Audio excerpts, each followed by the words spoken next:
Hey guys, Jamie Bubb-Sacklyn here, Chartered Financial Planner and Estate Planning Specialist at Melbourne Capital Group. Today we're just going to give a quick update on the changes that have been announced on MM2H. We've been running a series on retiring to Malaysia and we have a lot of expats for the full spectrum of financial planning. So there's everything from kind of medical and life insurances through to pension savings investments. And then also estate planning, but really focusing on building a plan around what they're trying to achieve. So the series we've been running, a few months ago, we did an announcement on MM2H at the time, and there were some new rules maybe coming in. The rules have been announced now, although they are still potentially up for some tweaks and some changes. So we're just going to run through a few of the key points to the new rules that have been announced for MM2H. First and foremost, the minimum age has been reduced from 35 to 25, which is quite a significant reduction, and therefore some people are suggesting that it's no longer a retirement visa. Previously, you used to have an income of 10,000 ringgit per month, and then that was increased significantly to 40,000 ringgit a month. This was offshore pension income. That's now been removed completely, so there's now no need to show income, and you used to also have to have 1.5 million ringgit in liquid assets. The new structure has 3 tiers based on fixed deposits and buying property. The platinum tier, which is the top tier, is based on $1 million and gives you a 20-year renewable visa. The gold tier has $500,000 deposit and gives you a 15-year visa. And the silver tier has a $150,000 deposit and that gives you a 5-year renewable visa. The deposit must be placed with a Malaysian bank account and is based on exchange rates.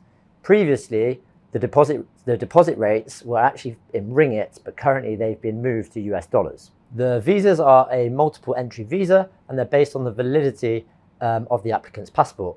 The advantage of having a longer visa is that it's easier to get an extension of the visa in the passport rather than having to apply for a fresh visa each time.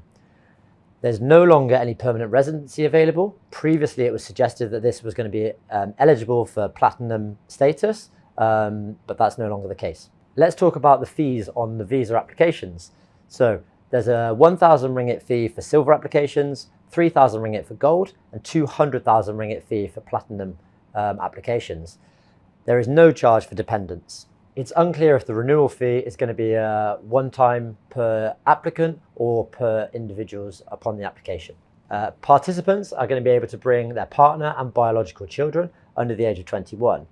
Children over 21 and up to the age of 34 who are unmarried and not working may also be able to become part of the scheme. There's no age limit on disabled children.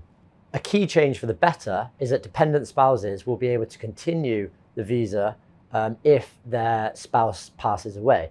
Previously, they would have had to reapply and qualify for the rules themselves, but actually they're now going to be able to continue the current application and current visa that they're on. Platinum visa applicants are going to be able to work in Malaysia without seeking approval. It's unclear currently whether gold and silver applicants will be able to work, but it's very likely they'll need approval to do so. Another big change on the scheme is the requirement to buy a property. All applicants are now required to buy a property. They can use their deposit to do so, and they cannot sell that property for 10 years. They're able to upgrade the property by selling and buying another one, but they have to hold their property for a 10-year period. And there are different limits based on which tier of visa you're going for. Upon the platinum visa, it's 2 million ringgit per property minimum that you have to spend. For the gold, it's 1 million ringgit, and for the silver, it's a 600,000 ringgit property that you have to buy. This requirement could be conflicting with the minimum requirements for expatriates in different states in the country for how much you have to spend on properties. Each state has different minimums and it varies across states, and currently it's not clear whether this is going to be changed based on the new MM2H requirements. It's also not clear whether someone who already owns a property, whether that's going to qualify for their visa requirement. You can withdraw up to 50% of your deposit after a year for things such as property purchases, healthcare and tourism. So that's a brief snippet of some of the new rules. It seems that they are geared slightly more towards investors as opposed to retirees these days. The majority of MM2H applicants previously have been retirees looking to retire in Malaysia.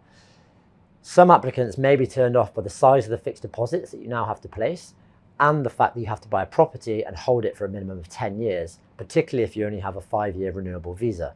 Older people may be reluctant to buy a property, which they're not permitted to sell for a 10-year period if they cannot confidently predict where they're going to be in the future, what happens to their health or their financial resources. That's it from me today. If you're interested in more details around moving to Malaysia, MM2H, or your financial planning generally, sign up in the link below to get more information. And please do look out for more webinars in our series on retiring to Malaysia and overall financial planning.